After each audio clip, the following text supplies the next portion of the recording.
Yeah, he goes to a public school, like it's an elementary school. It just has a separate program for special needs. An ASD program. ASD, that's right. I cannot. By the way, I'm so overloaded with these ASD, ESE. What does he need to get into the ESE? What's that called? IEP. An IEP. I mean, are you kidding me?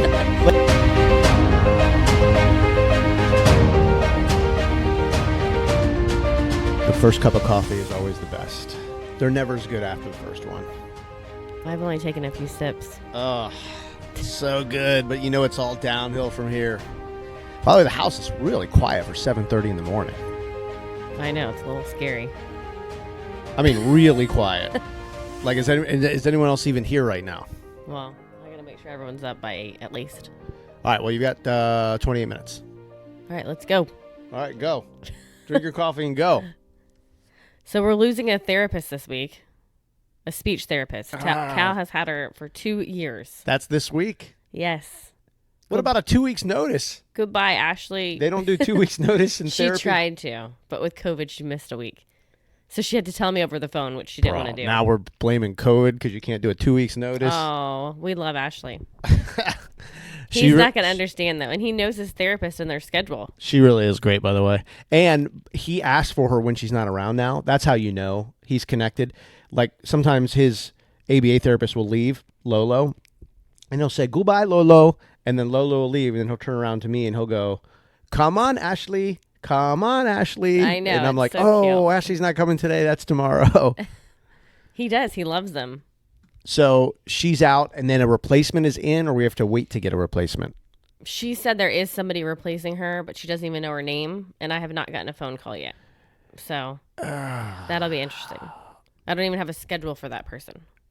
And if you know, as a parent with an autistic child, a special needs child, figuring out schedules for therapy is insane. Oh, yeah. And so this could either, well, it's like, I guess, anything else in life. It'll either be a total non-issue, a massive issue, or it'll be the kind of thing where he doesn't really cope with it for the next 3 months. Like, it's up and down, up and down, up and down, up and down. But you think you got it, and then you don't. And then you think you got it, and then you don't. Or it'll just be a massive problem the whole way. Or he'll be like, oh, this is fine.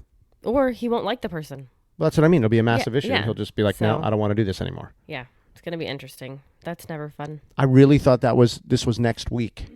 No, he has today and tomorrow. That's it. And her tomorrow morning is 7:30 in the morning. We have been doing speech therapy at 7:30 in the morning. I don't know for you guys, but I think it's early. That kind of works for him, though. He likes it. Yeah, he likes it. He literally rolls out of bed. Sometimes I have to wake him up. We may have to wake him up here in a few minutes. He doesn't get up. I know. Yeah, that kind of works for him. But I don't think starting a new therapist at 7:30 is going to be a good idea. I don't think so either. Like for him, I'm talking about for us. Oh, I know. Yeah, it's like, I don't hi, like the how early are you? morning. We're half asleep and sort of still in our pajamas, and there's 4 other kids making breakfast and fighting with each other. And can you let the dog out? I usually am in my pajamas. Well, oh my gosh, you can really hear in my voice I've only had a couple sips of coffee. Oh, yeah, you sound half dead, to be honest with you. You sound half dead. Stop. And if they could see you right now. Oh, my God. But it's funny. It's like it's 7:30 in the morning, which really isn't that early. That's not early. Most people are up right now. Hey, I did get up at 5:45 and put the coffee on. And I did say at like 6:30, do you want to get up?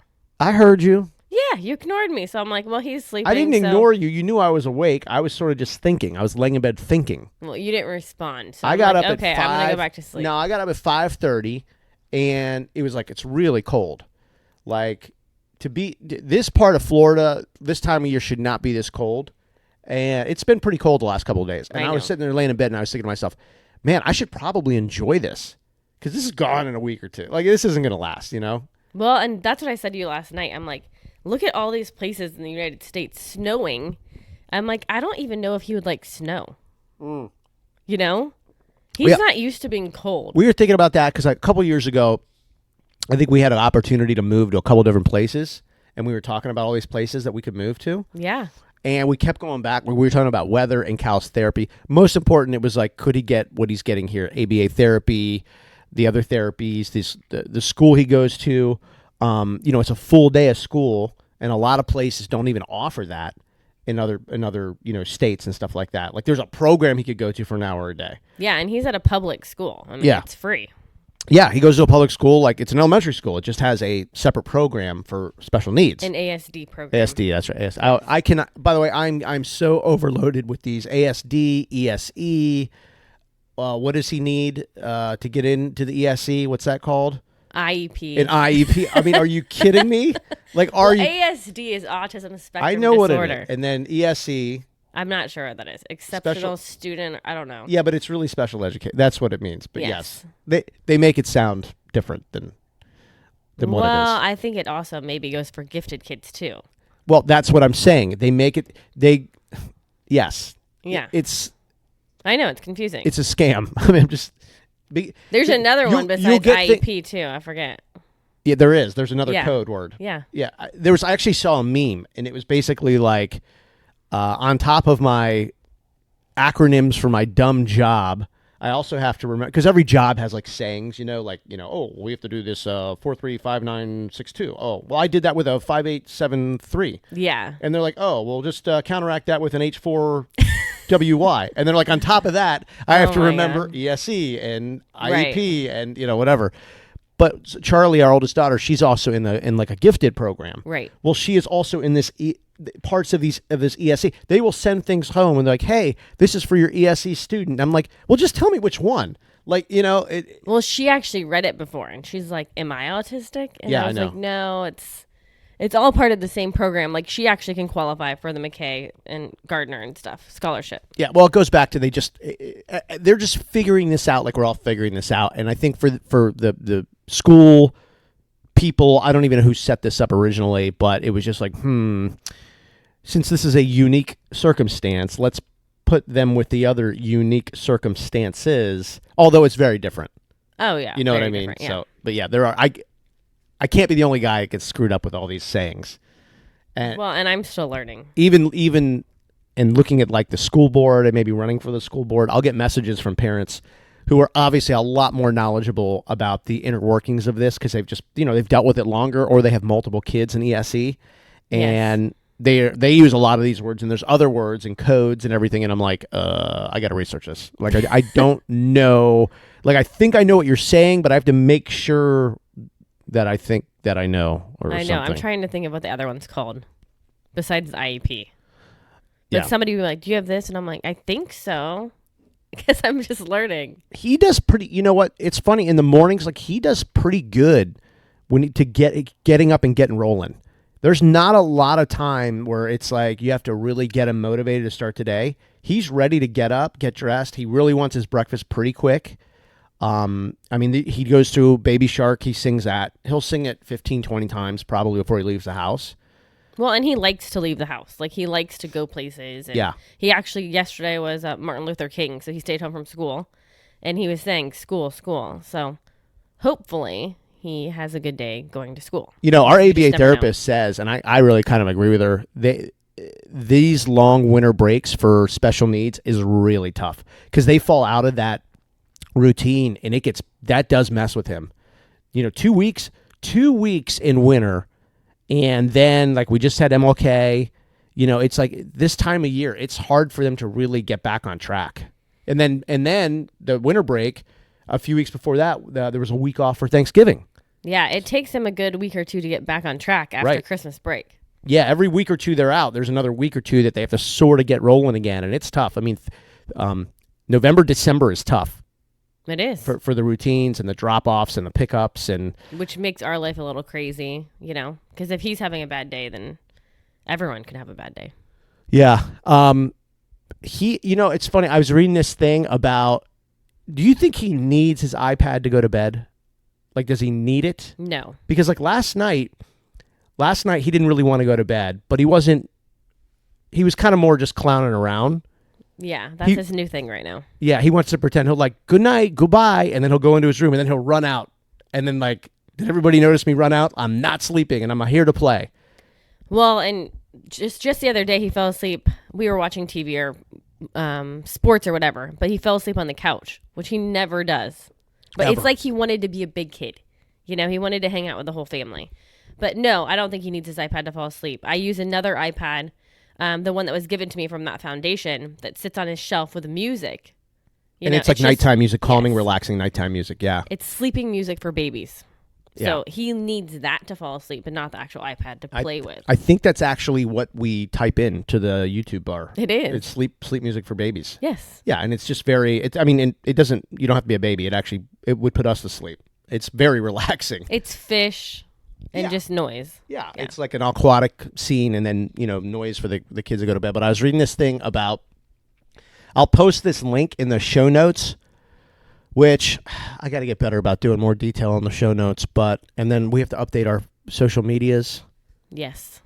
And we have an 800 number toll free that we need to promote at some point. Yep, we're just getting started. Because I thought people would want to either leave a voicemail with either questions or comments or send a text to that number. Yeah, that'd be awesome. And then, you know what I mean? Like it's a better way to connect. Sometimes social media is so weird because of all the algorithms. Like you don't know who's seeing what. I know. Like sometimes you'll get a flood of stuff, and you're like, "Whoa, how did everyone just see that all of a sudden?" That was like 2 days old. And then other times it'll just be like a long, drawn out string that kind of never ends. It's sort of really weird.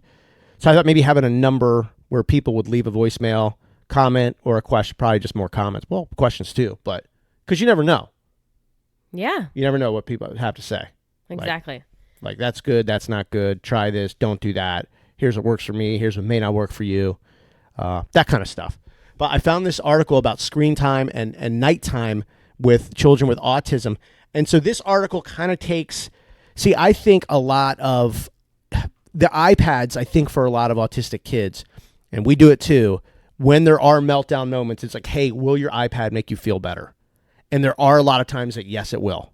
And so you just go to that, right? Yeah. Because it helps. Yeah. I mean, what are you going to do? Like, if watching Baby Shark or Blaze and the Monster Machines or Team Umizoomi, great. Now all of these songs are going to be in my head for the rest of the day.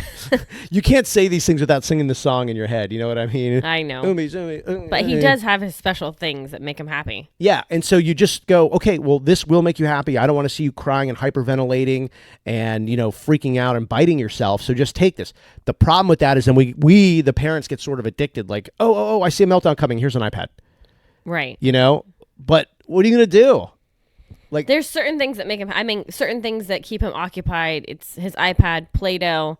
I get the sensory bins and then I'm like, why did I get this? The Play-Doh has worked for him. A little bit. He loves it. Yeah, a little bit. Someone concerned though with putting it in the mouth sometimes. He's kind of gotten away from that a little bit, but in the beginning that was definitely because it's got that salty taste. Yes. And he kind of likes, he like very sour, very salty, very pungent. Like he'll eat Funyuns for breakfast. We talk about that all the time. Yeah. So the salty things with the Play-Doh, but he does really like the Play-Doh. But this is talking about. I'll post a link. I don't want to go through this whole thing, but autism and screen times. It's called Special Brains, Special Risks, and it's just about the vulnerability to negative side effects of screen time, which, like we just mentioned, is really hard to completely, totally avoid. But it basically just gives the top 10. It actually says 11 reasons why kids with autism are extra vulnerable to screen times. And, we've talked before, like kids with autism tend to have low melatonin, and screen times affect sleep disturbances, and so that makes it a little worse. So their level of melatonin makes them more susceptible to the negative side effects of screen time. Oh, I didn't realize that. I know. There's always something like something new. I read this now and I'm like, let's just throw away the iPads. Right? But let's just be reasonable, everyday people, normal people. You can't do that. Like, you have to find some balance. So you're saying the low melatonin keeps him awake? Yeah, so extra screen time, it says suppresses melatonin, disrupts sleep. Well, they already have low melatonin, so this is making it worse. The screen time is making it worse because of the low melatonin. All right. Get what I'm saying? Yeah. So, well, that's why a lot of autistic kids take melatonin, I guess. Yeah, we've talked about that. Yeah. Yeah, I mean, haven't had an issue with it, but lately he's been trying to stay up a little later. Like I said, I just think he wants to be a big kid. When he does go to sleep, he does sleep well. I'm thankful for that. Yes, he does. Because we've read a lot of articles and talked to a lot of people where that is the opposite. People are like, what do you mean he doesn't get up every hour and scream? I'm like, no, not yet. Is that gonna be a thing? Do I need people my are looking gosh. like, enjoy every moment you can. And I'm like, okay. Like, okay. Well, there is new stuff all the time. I know. It just, I mean, but we just get locked into our own thing because we're like, oh yeah, we get autism, but then we lose sight of the fact that there's no one type of autism. This isn't like diabetes, which pretty much affects you the same, right? Like there's just things that are like, oh yeah, this is how this goes, or that's what that is. You talk about autism and spectrum and everything. Good luck trying to find the same kids that act the exact same. well, and that makes me think of when he was diagnosed and we're telling grandparents, and the grandparents are like, he's going to be okay. And it's like, no, I don't think you understand. Like, you don't just get better. Grandparents, this is a whole lifelong thing. grandparents have to be the best or the worst in families with autism. I see it at pickup. I know you've seen it too. I see these grandparents. They are the most selfless, just obviously loving people at their age to go through what they're going through. I'm like, y'all are just I want to give them money or a hug. I see them too. And it's like, God, like, you're amazing to do this. Oh with my your God. life. Because we don't have grandparents around us. And part of like why we didn't move places is because of his therapies and stuff. Yeah. He's all set up in school and Yeah, I mean, our kids just in general don't have active grandparents in their life, but even if we lived close to them, I don't know, just knowing them, that they would really get it. They wouldn't get it anyway. Like, and would they seriously go through these picking up the kids and having a meltdown? Yeah. This poor grandpa happens to almost every day. Yeah, I mean, if you probably, some special needs people would probably understand this. So our youngest son is going through some testing, and we're working with some therapists because he may have autism. He looks normal. Oh yeah. We have those. Oh yeah. That's He looks fine. What do you mean he looks normal?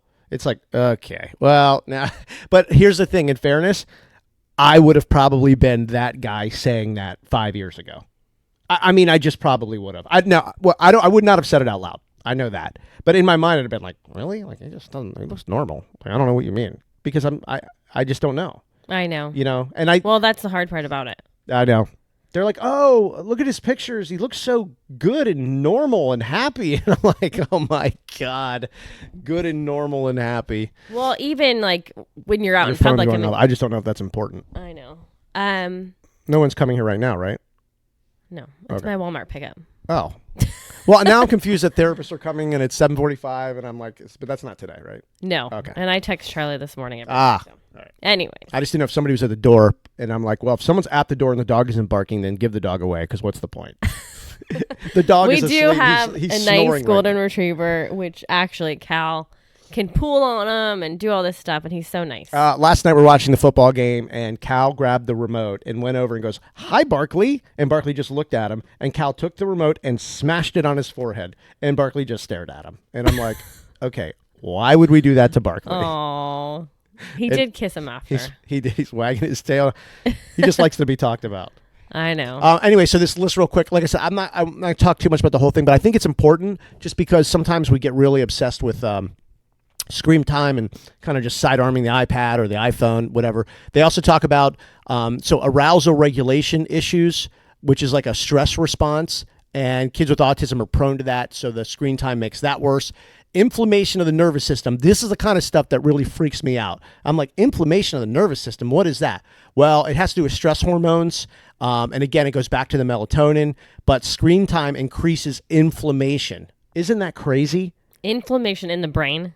The nervous system. Okay. Yeah, but I mean that's crazy. That is inflammation crazy. of the nervous system. Like that sounds like you're just going to explode. I don't. Oh even, my gosh. Yeah. So this is bad for that. The autistic brain tends to be underconnected, more compartmentalized. So basically, the screen time makes it tougher for the whole brain to do its whole job. It talks about the frontal lobe, a lot of scientific stuff, but this is just stuff. Social and communication deficits, I think we all know that. And the impaired eye contact, well, screen time affects that. Prone to anxiety, including obsessive compulsive traits and social anxiety. Screen time has increased OCD. So that's not good. Sensory and motor integration, that's all affected by screen time. It also says individuals with autism are highly attracted to screen-based technology, and they're at increased risk for developing video game and other technology addictions. So obviously just giving them screens could increase the opportunity for them to have an addiction to video games and videos and stuff like that, which is scary for me because Cal's really into videos. Like he's into recording his own videos and then watching them back.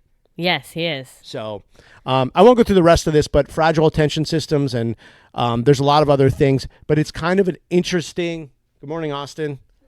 There's kind of an interesting, somebody's awake in this house at 7:50. But anyway, it's kind of an interesting article if you get time. Like I always say to myself, these articles that I find, they're either like really good cup of coffee in the morning articles or glass of bourbon, glass of vodka at night articles. Like, you know what I mean? You just, if you're in a moment to learn and spend 20 minutes or 15 minutes kind of reading these, you might sort of learn something. So I don't know. I feel like we always have to be learning. Like it's game over in this business, autism and special needs, when you just have assumed you've got it. Isn't that the big mistake? Oh, I've got it. You definitely can't assume you got it. I think there's like new twists and turns the whole way, you know? But we haven't really talked about this and we don't have to right now, but I've thought to myself a lot of times, I'm never letting you play video games. Who? The baby. Oh, I don't play. I say the baby all the time, Cal. Oh, I thought you said you, like me, play video games. No, not you. But I'm saying, I'm talking to him. Yeah. I agree with that. There's a lot of research about autism and video games, a lot. And yeah, our kids really don't play that many, but for him, I'm like, yeah, I'm probably not going to let you do that. Thankfully, I think, yeah, I don't know. That's probably a whole nother, I'm sure there's other great podcasts on video games in general. I'm not a video game player, never have been. I mean, that one Christmas back in the 80s, yeah, I got Nintendo like everyone else did and got up that morning and freaking went crazy on Duck Hunt and Mike Tyson's Punch-Out. But that was back in the 1900s, and I never really got into video games. I think that's probably been good for our kids because our kids are outside players. They like to be outside playing sports. Yes. Now, they do have video game systems, and they do play mostly sports games. We have a football family. Our kids love football. Yes. So they play, and there are a couple of other games that they connect with their friends, but they would much rather be outside playing real sports. Yeah. So I'm thankful for that. That's not like because we're parents of the year or anything like that. It's just the way it sort of worked out. But that will help Cal. I think you're right. I have read research about autism in video games. Most of it does not end well. Like it becomes another problem in itself. Yeah, we don't need any problems. No, and we were saying, like, just when you have it all figured out or you think you have it all figured out, I would tell anybody this. Drive to a special needs school or a public school that has, like, a special needs drop-off for the program and just park there and watch drop-off or pickup.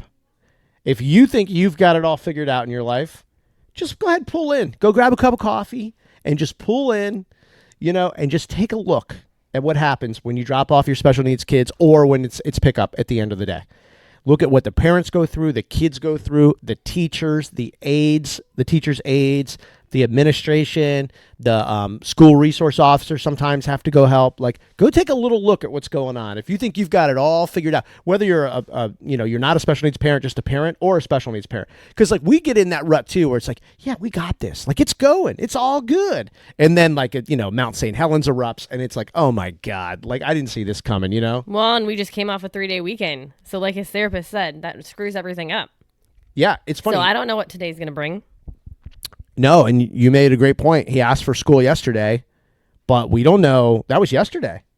Yeah, maybe he doesn't want to go today now. Yeah, and he may have asked for school yesterday because he knew he wasn't going to school yesterday to trick us, to make us think that, oh, I really do like school, because he knew he wasn't going to school. When he asked for school, he knew he wasn't going to school. It was later. Oh, yeah. He does that. He does that stuff. It's like playing a trick on us. He does that. And so this morning it might be like, he actually has gotten up before, eaten breakfast.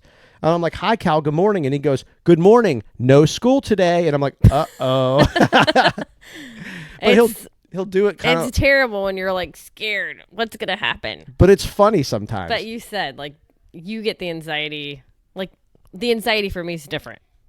Yes. You have the preparation. You have the smart anxiety. You do it ahead of time so that you can plan and make a plan so things don't go as bad. I'm sort of like, yeah, this will be fine. This will work out. And then it's failure. Well, and then you even have to deal with failure. Even getting him dressed, like, because it's cold today, you know, I'm like, is his portable at school hot? Is it cold? No. Are they going to take his jacket off? Because he doesn't ask. I mean, he's 4.5 and he can't say I'm hot or, you know, necessarily unzip his jacket. Yeah. And we've talked about that before. I know, but that's the one thing where I feel bad. Don't have parent guilt ahead. Like you now are suffering a little bit ahead of time, assuming that he'll not be in a good, you know, it's another article I read about this mom. I think she's a single mom and her son is nonverbal.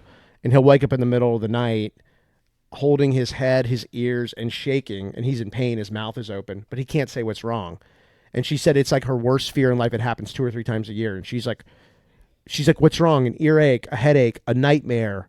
And then she's like, do you have a brain tumor? Like, you know, like are your teeth hurting? You know, like. And then he's looking at her and shaking, and she's like, he probably is like, oh, you don't care about me, you're not helping me. And then she said she's just screaming in her mind, screaming, not out loud, like, please just tell me what's wrong. I'm here to help you. Oh, that makes me sad. Oh, it's terribly sad. And she said it's her worst. You know, it'll happen 2 or 3 times a year, and because it happens with every kid all the time, nightmares, you know, whatever. And you read that stuff and you go, wow, like that's another instance where we just don't have it all figured out, because he will tell us, he'll at least hint to us what's going on. Well, that just made me think of his teeth. So it took a long time to start brushing his teeth because of the sensation of the toothbrush on his teeth and gums is like, so things with autistic kids, it's like overload. Yeah. You know, it's like you feel it so like what? Way worse or way more, you know? Everything is exaggerated. Everything is more. Yeah, noise, touch, all this stuff. The good, the bad, the ugly, it's more and more and more. Yeah. Yeah. So I actually have to take him to the dentist for the first time in a couple of weeks, actually, and his ABA therapist is going with me. And he probably has some cavities. And literally for him, I mean, they're going to have to put him to sleep or something to do that. Yeah. That's another, yeah. Well, I mean, yeah, even when he goes to the doctor, I mean, it's just, you know, when they say, hey, do this, and he's just like, no, that's not what I do. Well, they always try to do the pulse on the finger, and I'm like, he's not going to do that. I know. And sometimes, yeah, I know. And again, it's not anybody's fault. It's just they you know, they're running kids in and out of there. And it's like, hey, put this on. Most kids think that's cool. I think when I was a kid, I thought that was kind of neat. This little thing was glowing and lighting up and making a noise. I think it's cool. And he's just like, there's no way I'm doing this. Yeah. You know, like, this is not part of my routine. They draw blood, and literally where they put the needle in, he wants that little poke to go away. Yep. So. And then we've gone through things where it's like, I don't want the Band-Aid, to being obsessed with the Band-Aid. There was one time that we had to keep putting new Band-Aids on a little thing. A couple weeks ago. We didn't even need a Band-Aid, but he wanted it on there. He got used to it. And we kept putting, remember, new Band-Aids on. And he would go, Band-Aid, Band-Aid, Band-Aid. And it's like, yeah. I even forgot. I was like, where do you even need the Band-Aid? And he would point to it. And I'm like, there's nothing there. But you just put it on, because that's where he was at that moment, you know? Yeah. So anyways, doctors, dentist, and now haircuts. But we'll get to that. We got to take the kids to school. He's up, man. Yep. Uh-oh. He's up. Well, he sounds happy. Happy. Where you sound a little more alive right now. It took me a little bit. Jesus Lord. It took me a little bit. What was going on, man? Now I got almost a cup of coffee drank. Yeah. I'm not a morning person. How many more are you going to have? Oh my gosh. You did morning radio, and your voice would always sound alive. I'm like, I can never sound like that early in the morning. I was always dead inside, trust me. I may have faked it. I was always dead, especially at the end. Like the last 4 years, I was like, this isn't even fun. Like, I mean, no one else in the building's having fun. Like, the industry just got so I'm like, what are we doing? I mean, it's just, I can't believe I would get up that early and drive there. That's the thing I can't even understand. I don't even remember driving at that time in the morning. Like 4:30, 4:45 in the morning driving. I would tell people, like, even the raccoons are sleeping. The animals are sleeping. Oh my gosh. Like, nobody's lights are on in their house. I'm like, it's like the city was dead, you know? It was just like... Yeah, it's crazy. Like, who's listening at 6 o'clock in the morning? Nobody. No, I was just here. I mean, most people are in their cars at like 8. You know who it is? It's the same. Know? It's the same people. It was. That's what I started to figure out. Like, radio had such a small audience at the end Like, it's just the same people. They're either just stuck, they're in a job or they're sitting in a truck or something like that, or they're people that are just, they want to be caller 10 and win a pizza. You know what I mean? Yeah, Or win a those gift are the card. same people. It's the same Yeah. old people. And it's just, or people, honestly, a lot of people listen to radio who are really scared of technology. They just don't understand how much content is out there. But now, 250 million people hold phones, and it's undeniable. But a lot of people who listen are scared of change, scared of technology. And I was just sort of like, I'm getting up in the morning, driving in, basically doing the same thing over and over. It's not fun. It's not interesting. The people you work for are boring, scared. And not willing to change. No, And and honestly, with the world, I mean, look, there's podcasts, there's XM, and I'm all getting that. off on a tangent on radio, but but it's funny because even at the end of the radio show in Tampa, I was talking a lot, well, not a lot, but more about Cal's autism and kind of what we were going through. Yeah. Because this is where like these BS radio guys are like, well, talk about your life and do this, do that. Well, that's not really what they want you to talk about. They really want you to talk about it's National Pizza Day and where do you get your favorite piece of pizza. That's honestly, it's boring, it's safe, that's what they want. I remember talking about that, and my last boss, literally a horrible man, a bad human being, was going around the radio station telling people, why is he talking about that? Nobody cares about autism. Why is he talking about that? Why does he keep talking about that? And I remember saying to myself, it's really interesting. Like, I'm not going to shrink myself down to fit in your small little world of being comfortable because, like, you're obviously just a dumb man. But I kind of thought to myself, that's really where I am in the world right now, because I kind of thought to myself, well, I am sharing something that really is personal. And it was scary to talk about. Because you were talking about him getting diagnosed. Yeah, we weren't there yet, right? But we were going through it. Right. And I was like, all right, well, this is a little bit of a risk, I think. And that guy, I mean, but that kind of showed me where the world was. Like, what a negative, nasty human being to basically make fun of a family going through this whole special needs thing, trash these people at work, by the way. But whatever, it actually was a great experience to go through it and kind of see it and hear it firsthand. Well, that's when you kind of see who people really are. Yeah, and that's when I kind of realized, I was like, you know what, I got to get out of this place. Like these are just dumb, small-minded people who, I don't want to be around that. Like, I just don't want to be around it. Yeah. So it was horrible. What? Is it recording? Yeah. Oh, I've never seen the screen like that. Hey, don't talk to me about it. Come on now. I know what's up. All right, I gotta go. All right, we're out of here. That's the day. Today's Tuesday. And Today we have what sports? Flag football for the girls. Practice, though. Yes. Game Thursday. Yep. Baseball and jiu-jitsu. Jiu-jitsu tomorrow for Tyler. Baseball Thursday. No, flag football game Thursday, and then baseball game Saturday, maybe a doubleheader. And jiu-jitsu Wednesday and Friday. Yeah, so Tuesday, Wednesday, Thursday, Friday jiu-jitsu, Saturday doubleheader. We're done. Tuesday through Saturday sports for the kids. We are bottled up until Sunday. Which Whoa. I did want to talk about how I have to drive separate and all that, but we gotta go for real. We got to go for real, folks. For real. This time is for real. I'm waking up. My coffee. We It's can working. tell. We can tell.